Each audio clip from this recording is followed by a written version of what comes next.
और हम भी यदि कभी भैया से प्रेम के कारण बाप के बारे में ऐसा कह भी जाए तो बाप नाराज नहीं होता।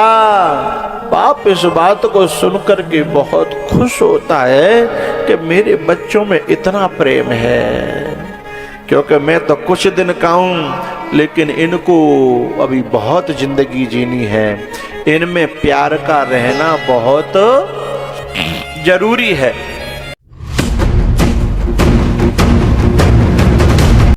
अरे औरों की तो बात छोड़ो, मैं आपको बड़ी गहरी बात बताना चाहता हूं। महाभारत का बुरा से बुरा कहा जाने वाला पात्र जिसे कर्ण कहते हैं, जिसे कर्ण कहते हैं,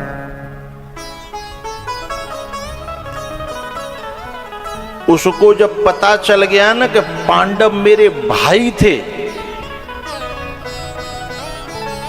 जब पता चल गया कि पांडव मेरे भाई हैं, युद्ध से पहले भगवान ने जाकर के बता दिया था कि कर्ण तुम कौन राधेय नहीं हो,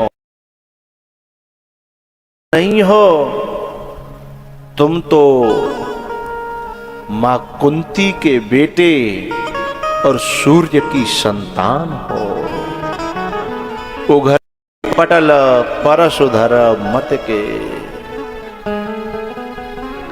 आहा हा हा।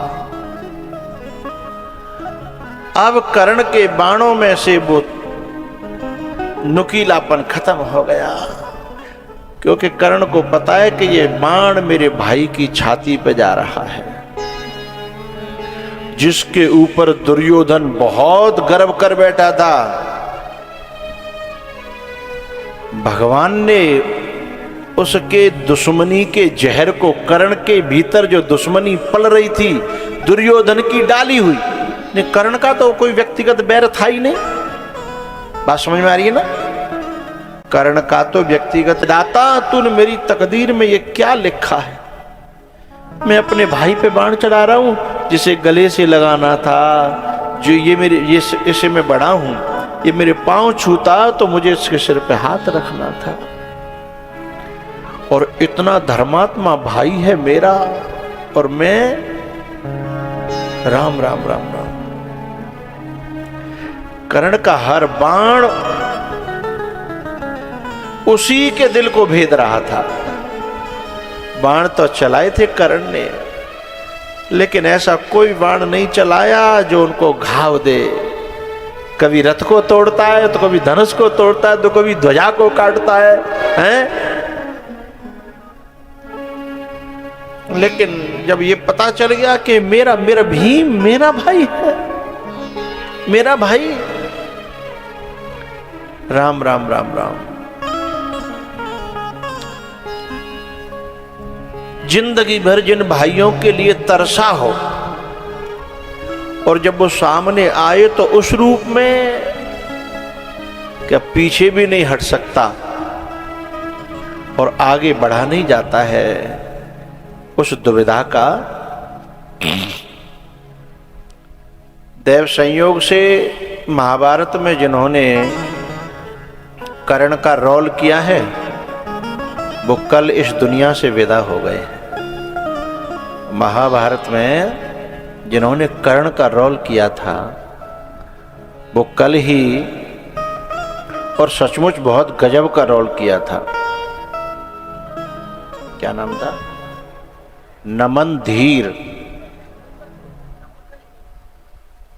क्या? अच्छा, नमन पंकज धीर। सचमुच वो रोल किया उन्होंने। वो चेहरा जो है ना, कर्ण का जब प्रसंग आता है तो वो चेहरा दिमाग में आ जाता है।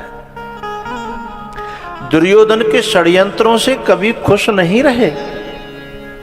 दुर्योधन के षड्यंत्रों से कर्ण पहले भी खुश नहीं था, लेकिन जब ये पता लग गया कि ये मेरे भैया हैं, अरे तब तो साहब ऐसी दुविधा जीवन में किसी को भगवान न दे जो कर्ण को दी। अंतिम में मरना मंजूर किया, अंतिम में मरना मंजूर किया, लेकिन भाई पर वार करना मंजूर नहीं किया। भाई को घाव देना, भाई की जान लेना, दिल ये गवाही नहीं दे पाया कि तुम्हें भाई को भी बाण मारना है। एक बात बताऊं, भाई से जब मिला जाता है ना, जब भरत जी महाराज दशरथ जी का संस्कार करके और जब चित्रकूट के लिए गए हैं, रास्ते की बहुत सारी बातें हैं जिन्हें मैं नहीं कहना चाहता। मैं पहुंचता हूं उस समय कि जिस समय लक्ष्मण ने कहा कि सेना लेकर के भरत आ रहा है, लोगों ने बताया, लक्ष्मण ने कहा आज महादेव आ जाएं चाहे ब्रह्मा आ जाएं, आज ये भरत मुझसे बचने वाला नहीं है। अरे जहर के बेल पे है, कोई अमर फल नहीं लगता है, तो कैकेयी का ही पुत्र। तब राम जी ने कहा, लक्ष्मण जी ने कहा ना, प्रभुता पाह काहे मद नाही। तब राम जी ने लक्ष्मण से कहा, तुम सही कह रहे हो, प्रभुता पाकर के मद किसको नहीं आता, लेकिन भैया ये संसारियों में हो सकता है, लोभियों में हो सकता है, लालचियों में हो सकता है, और जिसके दिल में भैया के प्रति प्रेम न हो ये उसमें हो सकता है, पर मेरे भरत में अयोध्या तो छोड़, तीनों लोकन को राज मिल होए तो भी मेरे भैया के मन में ऐसा नहीं हो सकता है। भरत ही हो न राज मद, विदे हरि हर पद पाई। भरत ही हो न राज मद, विदे हरि हर पद पाई। कबहु के काजी शी करने, क्षीर सिंधु बिनसा।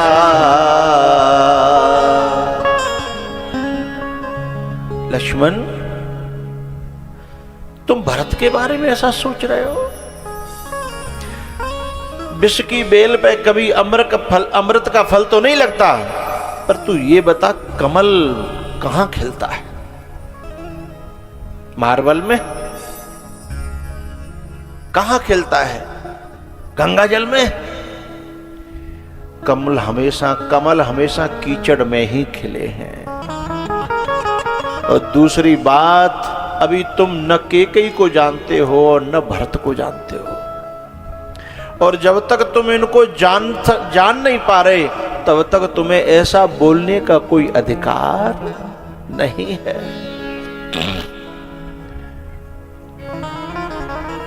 हम सब लोगों के अंदर कभी कोई गलत फहमी आए तो कोई बड़ी बात नहीं है, हम मनुष्य ही तो हैं। भैया के बारे में कोई गलत बात आ जाए, कोई गलत बात कूद पड़े, कोई गलत बात भर जाए, मनुष्य ही तो हैं, कोई बड़ी बात नहीं है। लेकिन उसका समाधान ढूंढने का प्रयास न करना और किसी के भी कहने पर बात पर विश्वास कर लेना, ये भी तो हमारी कमी है। पता है, गंगा जल की मात्रा ज्यादा हो तो दारू की बोतल भी डाल दी जाए तो गंगा जल को वो दारू नहीं बना सकती, लेकिन गंगा जल कम हो, बोतलों में हो, घड़ों में हो, और फिर बोतल उड़ेल दी जाए तो वो गंगा जल फिर गंगा जल नहीं रहता। प्रेम की मात्रा कम होगी तो उसे दुनिया दूषित कर पाएगी, लेकिन प्रेम हमारा अपार हो ना, तो हम उसकी शराब की बोतल को भी हमारा मन गंगा जल बना देगा। जैसे राम ने कहा तो लक्ष्मण जी ने बहुत तर्क नहीं दे, बहुत प्रूफ नहीं दे, कैकेयी की करनी को सामने नहीं रखा, लक्ष्मण जी महाराज हाथ जोड़ करके स्वीकार करते हैं कि मुझे नहीं पता होगा, और चाहता तो मैं भी यही हूं कि आपके प्रति हम सब लोगों का समर्पण सच्चा हो, हमारा प्रेम सच्चा हो। मैं आपके विरोधी को सहन नहीं कर सकता, मैं अपने भैया के विरोधी को सहन नहीं कर सकता। और प्यारे एक बात और बताना चाहता हूं। लक्ष्मण जी तो एक बात और कहते हैं, लक्ष्मण जी ये बात कहते हैं कि मैं अपने भैया के विरोध में तो अपने बाप को भी सहन नहीं कर सकता, औरों की तो बात क्या है। लेकिन ध्यान रखना, जब ऐसे उल्टी सूदी जब बाप के बारे में कही, और हम भी यदि कभी भैया से प्रेम के कारण बाप के बारे में ऐसा कह भी जाए तो बाप नाराज नहीं होता। बाप इस बात को सुनकर के बहुत खुश होता है कि मेरे बच्चों में इतना प्रेम है, क्योंकि मैं तो कुछ दिन का हूं, लेकिन इनको अभी बहुत जिंदगी जीनी है, इनमें प्यार का रहना बहुत जरूरी है। और भरत जी महाराज जैसे ही वहां पहुंचे हैं चित्रकूट पर और गिरे हैं धरती माता पर, पाहे नाथ कहे पाहे गोसाई, और भूतल परे लकुट की नाही। और प्रेमी की दशा और अहंकारी की दशा दूर से दिख जाती है साहब, हैं? उसके आंसू बताते हैं, उसका चेहरा बताता है। और जैसे ही पड़े हुए देखा भरत जी महाराज को लखन ने, जो पहली निगाह लखन की पड़ी, राम जी की पीठ है उधर और लखन जी का मुख है, पहली निगाह पड़ी और भरत जी को देखा तो ग्लानि से भर गए। मैंने ऐसे भाई के प्रति कैसी कल्पना करी, मैंने क्या सोचा और क्या बोला, गिलानी से घृणा से भर गए अपने अंदर। और फिर राम जी को कहने लगे, भगवान भरत भैया आपके पीछे धरती पे पड़े, धरती पे। और जैसे ही राम जी ने इस शब्द को सुना, भरत आया है, और इस शब्द को सुना तो राम जी अधीर होकर के, जबकि राम बहुत धीर है, राम के बारे में जब भी शब्द आता है धीर धुरंधर है, धीर धीर, लेकिन यहाँ प्रेम ने, भरत के प्रेम ने, भैया के प्रेम ने राम को क्या बना दिया, अधीर बना दिया। और राम जी जब दौड़े हैं ना तो पहले दुपट्टा गिरा, धरती माता ने पूछा, अरे दुपट्टा, इतना प्रेम से लोग मिल रहे थे और इतना प्रेम से भगवान भरे हैं, तुम्हें तो कंधे पे सजे रहना चाहिए था, तुम बीच में से क्यों गिर पड़े। तो दुपट्टा कहता है कि भैया भैया के बीच में मैं आना नहीं चाहता, जहाँ भैया भैया में एकता होती हो वहाँ एक कपड़ा भी बीच में आएगा तो ये अपराध है। जब हम मिला नहीं सकते तो हम बीच में आए क्यों। हमें मिलाने की कोशिश करनी चाहिए, लेकिन हम मिला न पाए तो कम से कम हम बीच में तो न आए। उसके बाद जब भगवान दौड़े तो भगवान के हाथ में तीर लगा था, कंधे पे धनुष टंगा था और एक कंधे पे तरकश था। तो जब हाथों में जो तीर लगा था वो हाथों से तीर गिरा। धरती माता ने पूछा, अरे अरे तुम सब क्यों गिरे जा रहे हो, अरे तीर। तो तीर कहता है, भैया से मिलने जब भैया आता हो तो हथियार को गिर जाना चाहिए, हथियार लेकर के भाई से नहीं मिला जाता। भाई से तो मिलने के लिए दिल में प्यार चाहिए, न कि हथियार चाहिए। और जहां हाथ में भाई के लिए प्यार न हो करके, दिल में प्यार न हो करके, जहां हाथ में हथियार थम जाए, उन घरों का विनाश तो होता ही है, लेकिन वो किसी और का विनाश नहीं करते। वो खुद के संग गद्दारी कर रहे हैं। अपनी वो हथियार हाथ में जो आता है वो भैया के बीच में दरार तो डालता ही है, लेकिन माँ के कलेजे को फाड़ देता है, बाप के कलेजे को फाड़ देता है। वो इनका अपराधी बन करके न इस लोक में सुखी होता है और न उस लोक में सुखी होता है। उसके बाद धनुष जो था वो सरका और धरती माता वगैरह, धरती माता कहती अरे तुमसे तो कोई विघ्न न था, तुम क्यों गिरे? बोले ना ना, हथियार भी नहीं होना चाहिए, यानी गोली तीर है फेंक के जो दूर जाके मारता है, गोली भी गिरी है तो जिसमें धर के गोली दी जाती है, जिसमें चढ़ा करके मारा जाता है, भैया से मिलने के लिए उसका रखना भी जरूरी नहीं है। प्रेम वो है जो हाथ में से तीर गिरा दे, कंधे से कमान गिरा दे, हैं? और दूसरे कंधे से तरकस गिरा दे। बोले भैया से मिलने के लिए ये चीजें सब हटनी ही चाहिए। सच्चा मिलन हो तो हम दुश्मनों के लिए हैं, अपनों के लिए नहीं। हम दुश्मनों के लिए हैं, हम देश की रक्षा के लिए हैं, परिवार की रक्षा के लिए हैं, हम अपनों के लिए थोड़े ही हैं।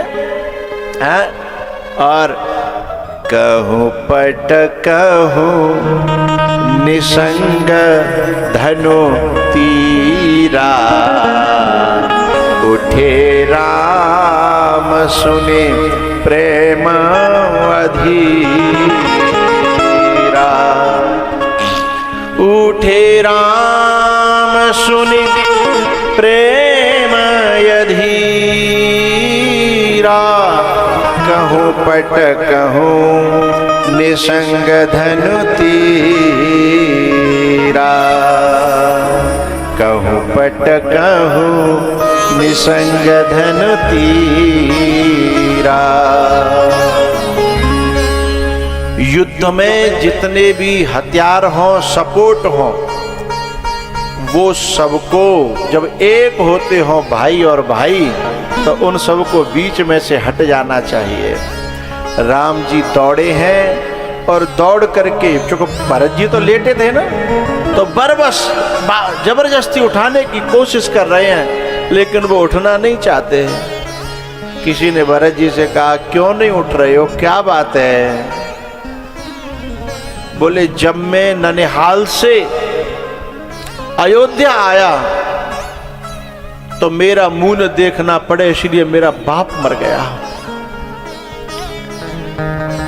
और मैं नहीं चाहता कि मेरे मुंह को मेरा भैया देखे, मेरे प्रभु मेरा मुंह देखें, ये मैं नहीं चाहता। मैं बाप को खो चुका हूं और अब मैं अपने भैया को खोना नहीं चाहता हूं। बड़े अनमोल हैं, बड़े अनमोल हैं ये खून के रिश्ते, इनको तू बेकार न कर।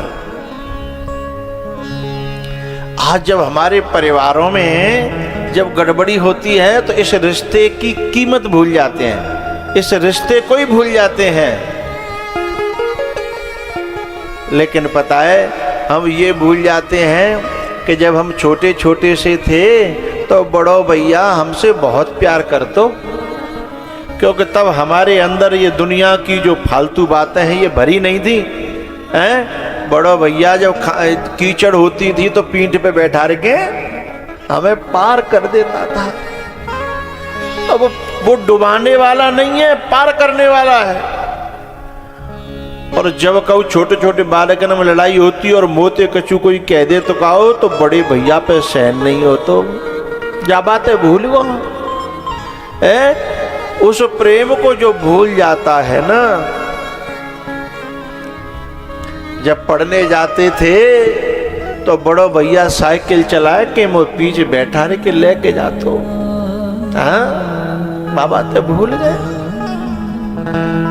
उन बातों को भूल गए कि बड़े भैया ने सोची थी कि मैं पढ़ाई ज्यादा न करूं तो कोई बात ना है, पर मैं छोटो पड़ जाओ। अक्सर करके देखना समाज में बड़ा कम पढ़ा लिखा मिलेगा। क्यों? क्योंकि वो छोटे को पढ़ाने के लिए खुद की पढ़ाई छोड़ करके हल चलाना शुरू कर देता है। छोटे को पढ़ाने के लिए हल चलाना शुरू कर देता है, नौकरी करना शुरू कर देता है, पल्लेदारी करना शुरू कर देता है। क्यों? ये पढ़ जाएगा। पैसा इकट्ठा करना शुरू कर देता है।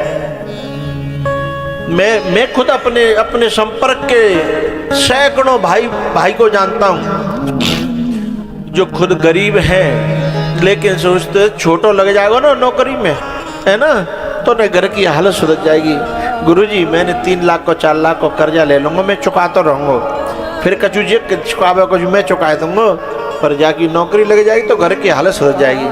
और बाकी बाद नौकरी में लग के बुई न्यू कहबा बड़े भैया तक तेन मेले करो काहो, अरे जा जीव में नेकर लगा अंटा दे, तेरे बाप के समान है वो, बाप के समान तुझे पता नहीं है।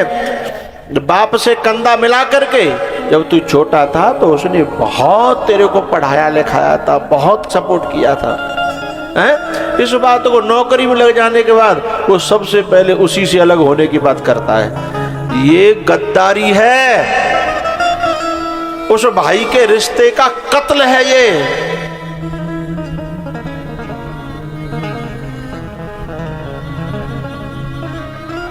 हमारे यहाँ बड़ा भाई बराबर का नहीं माना जाता, हमारे यहाँ बड़ा भाई बाप माना जाता है। भाई से बढ़कर इस जग में नहीं यार नहीं साथी है, भाई है भाई की बाजू सबसे बड़ा हिमाती है। छोटेपन को जो भूल जाते हैं वे ही भाई के सामने सिर उठा करके और मुख से तीर और कमान चलाते हैं। अरे उन हथियारों की जरूरत नहीं पड़ती, बाणी से ही ऐसे हथियार, ऐसी बाणी बोल जाता है कि उस जिंदगी भर सीने में से न निकले। लेकिन ध्यान रखना, कभी भाई की परीक्षा करनी हो ना तो कहीं अपने गांव से 100-200 किलोमीटर दूर जा करके कहीं किसी चौराहे पर थोड़ा झगड़ा करके देखना। ये देख लेना कि यहाँ आसपास भाई घूम रहा हो तुम्हारा, घर में चाहे लाख लड़ाई हो रही होगी, यदि तुझे पिटता हुआ देख लेगा ना, चाहे वो छोटा हो चाहे बड़ा हो, उस पर रुका नहीं जाता। उस अंदर के प्रेम को पहचान के तो देखो। अरे अपने ईगो को जरा मार करके, उस पर्दे को हटा करके जरा भीतर तो देखो। बड़ा भाई कहता है,